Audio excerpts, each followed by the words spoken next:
No way out is this Sunday, but tonight there was no way out for Brock Lesnar as he found himself in a triple Team Angle sandwich. Welcome back, guys, to Fog Wrestling here for your SmackDown review for the 20th of February 2003 in Indianapolis, Indiana. Yes, 3 men for Brock tonight as we are 3 days away from No Way Out, but The Rock. He kicks off tonight in Indiana. He refers to the Hicks. Oh, I wasn't talking about you Hicks in the crowd, brother. I was talking about the trees. The Rock's out there. He answers his cell phone straight out of 2003. It's a flip phone. What do you make of The Rock pretending to talk to people? It's not really for me. Not too sure, but you know what? Brock Lesnar finding out tonight that he was getting 3 big sweaty men. I bet you Canyon wishes he came out the closet this week. I bet he does wish that, and it's a sad state of affairs. Brock wrestling 3 matches in one night on free television 21 years ago. Now, you can't even get... I mean, he's wrestled 1 free match in 12 years. Work at it. 3 in one night in 2003. And it lasted 7 seconds. And it lasted 7 seconds. Here, some of them the night lasted were pretty short, but more than 7 seconds. But The Rock's promo lasted more than 7 seconds. Talks about the fact that, oh, I don't know if you guys want the catchphrases, most electrifying man, oh, just bring it, shut your mouth, all that good stuff. You want to boo the great one. He was going back and forth. Essentially, you've got half the crowd cheering him, half the fans booing him. I just don't like this version of The Rock. I think when he gets to Raw, he gets better and he just completely goes heel. But, I mean, at the moment, I think he's trying something different. He's trying to be the old Rock that we all love, but with like this little bit of heel flavour, this Hollywood flavour. And it's just not really working. But I think when he gets to Raw, he'll probably just commit to the whole Hollywood thing. But right now, it's strange, on the phone, pretending to talk to people. That doesn't really work for me. Doesn't work for me, but is it because they're afraid to pull the trigger and just make The Rock go heel? I mean, that could be it. They're just testing the waters, which is fair enough, but let's see by the end tonight what The Rock is. But it was alright, but let's not pretend this was great. I'm going to disagree. I think they already see what happened at WrestleMania when The Rock was face and Hogan was heel, and they were all booing The Rock and cheering Hogan. For me, if anything, they should have looked at that and went, right, we need to fully commit then to The Rock being an ultra heel here, because we already know the way the crowd want to go. We've already seen them display who they want to cheer for and who they want to boo. So just having The Rock be half a heel is it's a waste. It's a waste for me, because they should just fully commit and like go, right, these people are going to cheer for Hogan anyway, so may as well let's have The Rock be a bastard. And McMahon picked him, which obviously has its heel tendencies right in there, because McMahon's the heel against Hulkamania, so why would McMahon pick a face? And The Rock, I mean, you're right. Hopefully, when he goes to... But when he is on Raw, he's a proper heel. When The Rock concert, when he's feuding with Hurricane in Austin, it's heel. Goldberg, it's heel, so who knows? I think that's kind of let Hulk Hogan down. Even when he feuded with Triple H, they were both faces, and then, yeah, The Undertaker's a heel, but I wouldn't say the American Badass was like an outright... He was just fucking good. No one could beat him, really. Yeah, he wasn't like a bastardly... Yeah, he had like... Maybe he had some heel tendencies, but... I don't know, American Badass to me just seemed more like... Kind of reminded me a bit more of like Austin. Yeah. No, I agree. You know, like not like a baby face, but at the same... Anti-hero. Yeah, you know, so for me, like, Hogan's never really had that... He hasn't had many feuds where he's been up against an actual... I mean, the biggest feud... Well, McMahon. He's the biggest heel of them all, so... Yeah, speaking of heel tendencies, though, we got Chris Benoit taking on the A-Train. Defeats him. See, when you kill your family, I think I will always see you as a heel. Aye. It's going to be hard, but the problem is, I think Benoit, from this point onwards, pretty much is a face the rest of his career. Which is very strange, because I think Benoit is suited to being a heel. Well, he was... You say he was a face the rest of his career. Maybe that final weekend. Well, maybe not the last weekend, like, before the pay-per-view or whatever. But yeah, he's a very bland face. For me, Benoit works better as a heel. I think when Benoit first came in, and that period where he was getting pushed as a main eventer, and he was taking on Triple H, and he was like a credible guy that could win the belt. He did that as a heel. I'm not saying he can't be a face, but to me, he's more suited to being a heel. The only problem with Benoit being a heel is he is a bit short. Okay, he is, but Kurt Angle's not the tallest, and he works as a heel as a wrestling machine, so why couldn't Benoit do it? I mean, he could, but a lot of times, like, if heels don't have the physicality and they don't have the... Well, Benoit's got a lot of physicality, but if heels don't have, like, the physical size, then they tend to be able to back it up with their words. I mean, Jericho's not the biggest, but he's always been a good heel. Same with Angle. Benoit doesn't really have that. Doesn't have... Yeah, actions speak louder than words, though. They do. You know what? I wonder why Benoit never got a match. Maybe he didn't think he needed one, but I think he could have benefited from one. Well, no one wanted to be on the road with him. Anyway, he wins. Hogan arrives backstage. We then cut to Funaki trying to get an interview with The Rock, but he's stopped by The Rock's personal security. Go Racism. Away. Go away. Go away, little man. You don't speak to The Rock. You don't speak to The Rock. Okay. SmackDown's #1 announcer not being allowed to speak to The Rock. Why? We've no idea, but he wasn't allowed in. We then got Rikishi versus Johnny Stamboli. Stamboli tried to gorilla press slam Rikishi, didn't work. Rikishi then defeats Stamboli to get a bit of revenge, but gets attacked after the match. For me... Just buries FBI. Yeah, debut last week, and they didn't have a match, but they came out last week, helped Nunzio beat up Rikishi. First week on the show, and they lose. And I get it was a one-on-one match, but surely you could have had Palumbo and Nunzio get involved here, have Stamboli pick up the win, and it doesn't really hurt Rikishi. We've seen Rikishi lose to Bill fucking DeMott. So why can't he lose to these guys? What harm would a loss to Johnny Stamboli have done? I don't know, just for me, it's not a good sign when you have your first match and you lose. No, it's not. Backstage team angle, you got Charlie Haas here being far too vocal. It's like, shut up, jabroni. Oh, go on, Kurt's doing push-ups, as if Kurt needs a pep talk for Charlie Haas. He doesn't. He definitely doesn't. Kurt says, though, I'm going to prove how good I am by giving Brock a match tonight. Anyway, Viva la Raza. Really cheesy soap opera style up next. The Guerreros talk to this woman who's got a kid. They steal everything, but Guerrero Eddie stole the stuff that mattered. Chavo stole the ball. Yeah, so a funny wee segment. They're like, oh, that's a cute little baby, I say. And then they walk away, and Chavo's like, that's the ugliest baby I've ever seen. And then we see Eddie Guerrero. Chavo asks him what time it is. Eddie's pulling out the watch. He's pulling out the phone. He's pulling out the purse.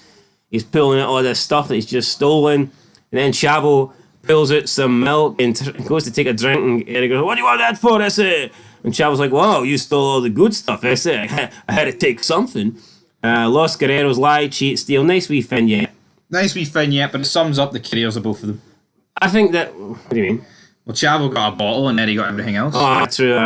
But yeah, I think this is when Los Guerreros truly begin to, become a good tag team. Been nothing. Up to this point, they've just been Chavo and Eddie in a team. More like Eddie and Chavo. Or Eddie and Chavo. But I think once these vignettes start working and we start seeing the whole lying and cheating and stealing thing, this is when, in my opinion, they do get propelled to a top team. A memorable team, a good team. A great team. Because right now they've just been the Guerreros. They've just been the Guerreros, right? Tag team up next. Kidman, Ray versus Matt Hardy and Shannon Moore. Before the match, Matt Hardy stripping all his clothes backstage. Gets to 220. This is when the cruiserweights were 220 not 205. He had to get naked in order to do that. The pants had to come off, but don't worry. Hopefully those pants go back on. I'm sure if it was... Spanky, they'd have stayed off, but yeah, Matt Hardy does get down to 220 and he will get his title match, assuming he can keep the weight off over the next 3 days. Fantastic, looking forward to No Way Out. Nathan Jones, there was no way out for him because he was in jail, but he's out. Oh, I'd like to thank the American people, Governor. Even though that's not an Aussie accent. What did you make of this, Michael Cole? It felt very Heidenreich towards Matt Hardy, by the way, pinned Kidman in the match for anybody that cares. He did. Nathan Jones, though, what about him? Not a good start for his career, in my opinion. I just don't think. I mean, he started off face, ended heel, but I mean, you have to do that when you're not an escaped convict, but when you're a former convict, I just don't think being a face works in wrestling. Maybe but he's talking about happy to be here and all this stuff, and looking forward to his career in the WWE, and his ultimate goal to be a champion. It's like, I don't know, if they want him to be this mental killer, should he not just be coming in looking to destroy people? Foster's good call, Michael Cole. That's a knife. Cole gets and then he says the American people have been very forgiving.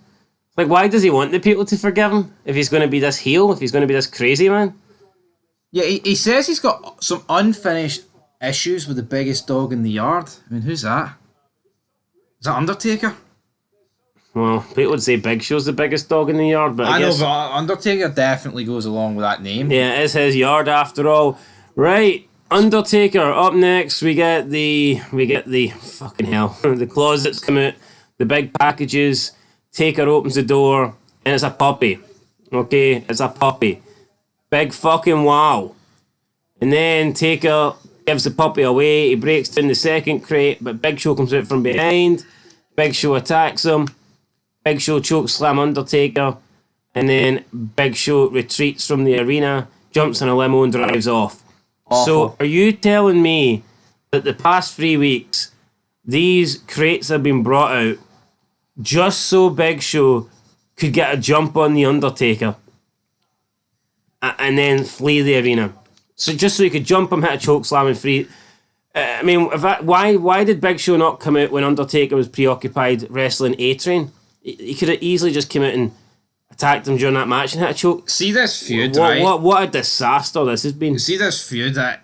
Well, this is almost as bad as that Undertaker wife thing. Oh, here's Tara, or whatever she was called. No, you know what? That was actually better than this, and we buried that. This, you know what? This only suits if like a woman's involved. But two 7-foot guys, right? Two fucking behemoths. You know, two big ass guys. And Big Show's whipping out presents. Boy George, Canyon, puppies. No, the presents are irrelevant. The reason why he was whipping it is what is important. And No. it was simply so he could jump the Undertaker. Yeah, but shouldn't the Big Show giving him fucking presents, man? This is embarrassing. No, honestly. Like, what the fuck are we doing here? This is god awful. What would it have mattered if it was Matt Hardy giving them presents?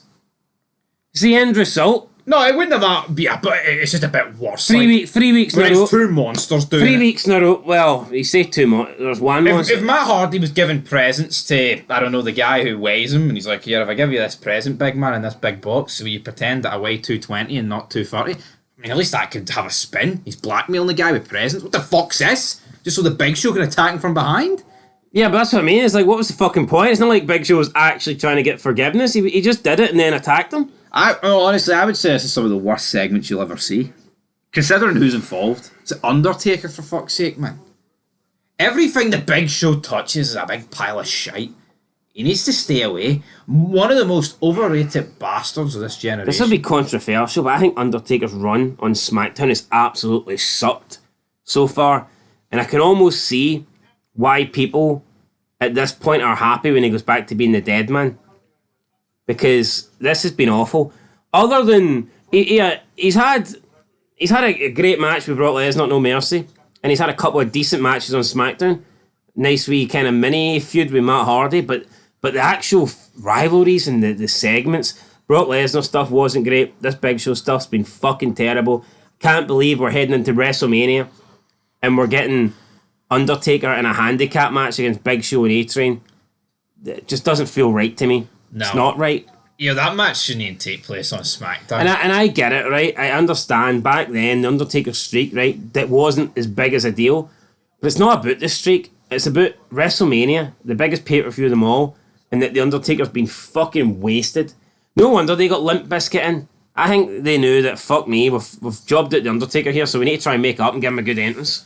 You want to talk about a mania where they could have did Taker Goldberg? That's it. I mean, Goldberg comes in the very next night. Fuck me, man. Just pay him for the month before. How much better would that have been? I think it was an issue with the contracts, to be honest. No, I know it was an issue with... Yeah, it was an issue with the contracts, but contracts can be... Are you trying to tell me, man, WrestleMania 9... I think if you had Taker Goldberg on that card, people would consider it better than X7. Because people already do. Look, Cena is rising up the ranks. Yeah, Cena doesn't do anything at Mania.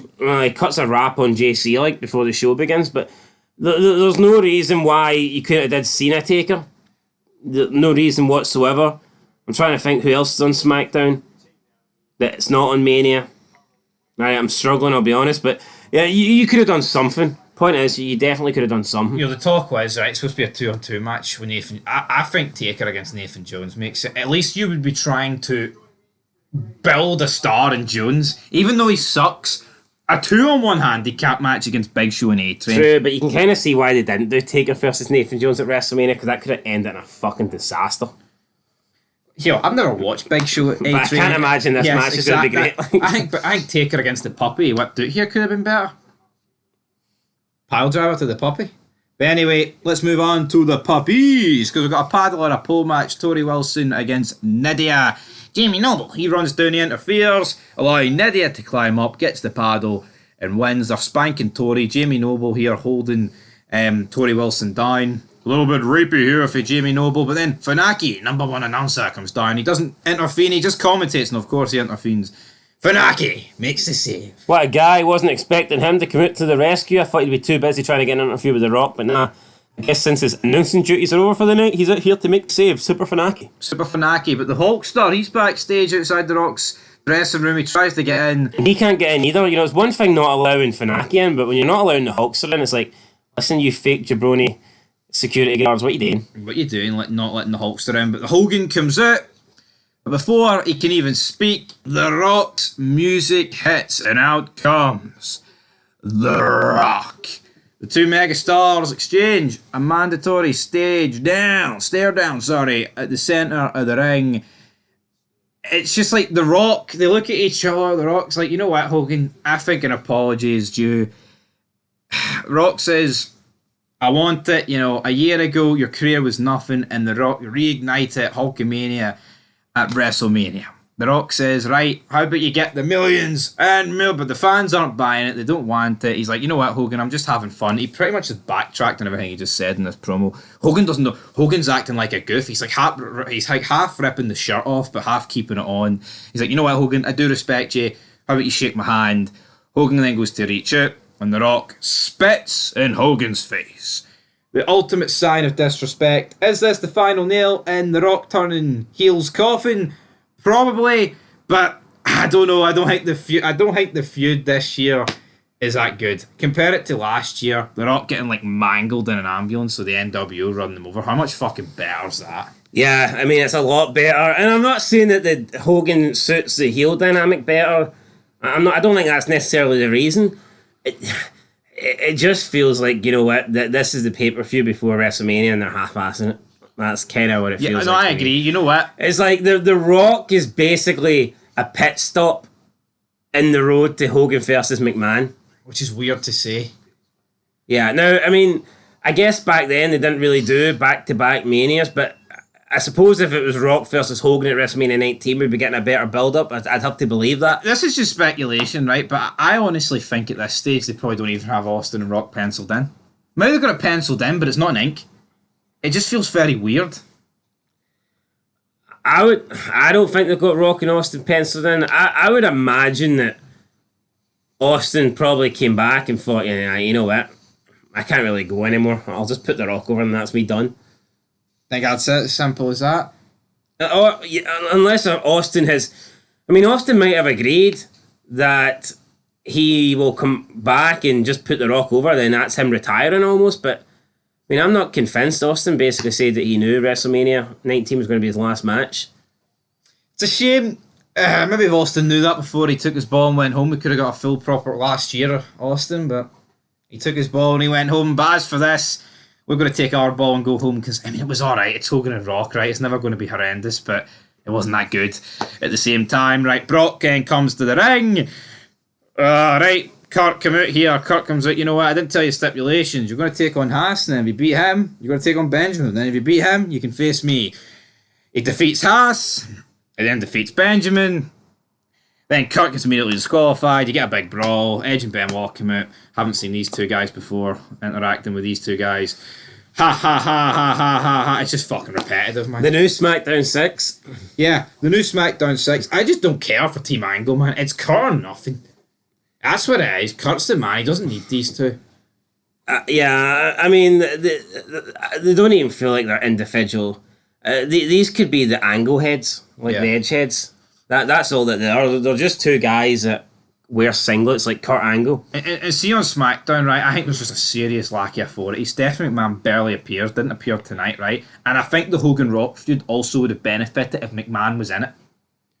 Yeah, you look at Raw and you feel like Bischoff's running the show, Bischoff's in charge. It feels like Bischoff's involved in every single feud. He's making matches all the important decisions kind of go around Eric Bischoff. He interacts with everybody. On SmackDown, it's like you'll see Stephanie there some weeks, then other weeks you won't see her. Like, he's even got Morley. What? Stephanie's never there and she doesn't have a number 2. SmackDown's garbage, man. It is. See, compared to Raw, it's fucking night and day.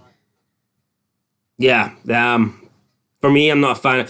I guess people that prefer wrestling do enjoy SmackDown more because you tend to get more wrestling on the show, but I mean, 2003 is the year of the big guys, so I don't know how that's going to go Matt down. Hardy's brilliant, right? But he shouldn't be the standout every week, more or less. Oh, yeah. Yeah, so, I think Brock Lesnar's momentum's died. Yeah, it's beginning to die. No, honestly, ever since Survivor Series, I've not been impressed with Brock Lesnar. I don't think nothing up until the Rumble. And also, see when they took Heyman away from him, maybe it's like they don't really think Brock's that good in the mic, so they're trying to keep him off TV. But they've done nothing with the guy. You can see why they put Heyman back with him. Yeah. Because I see at the moment he's just doing nothing. Like it's really poor. Brock Lesnar doesn't seem like a guy that should be going into WrestleMania 19 main event in the show. No, he shouldn't be, but then you look at Booker T, Triple H, and should that really main event? Who knows? But we have to rate this show. Last one before No Way Out. I am going to give it I'm going to give it a 4 out of 10. I really wasn't impressed. 4 out of 10 there, man. I was going to give it a 5, so it's a 4.5 out of 10. Not the greatest SmackDown. Hopefully No Way Out is good, but I don't know. The No Way Out card doesn't really excite me. I'm just praying that Hogan and McMahon carry this fucking show till Mania. But when you've got that, I was the right place at the wrong time, right place, brother. Can that really carry it for 4 weeks, 6 weeks, whatever it is? How long does the McMahon-Hogan feud go on? Because you've got Mr. America as well and all that shit, so I mean, you could be looking at a... What is Hogan's last match in 03? Don't know. Can I tell you? Yeah, it's just weird. Anyway, guys, looking forward to the fallout of that, but I mean, the rest, I just don't really care for. Anyway, 4.5, till next time. Peace.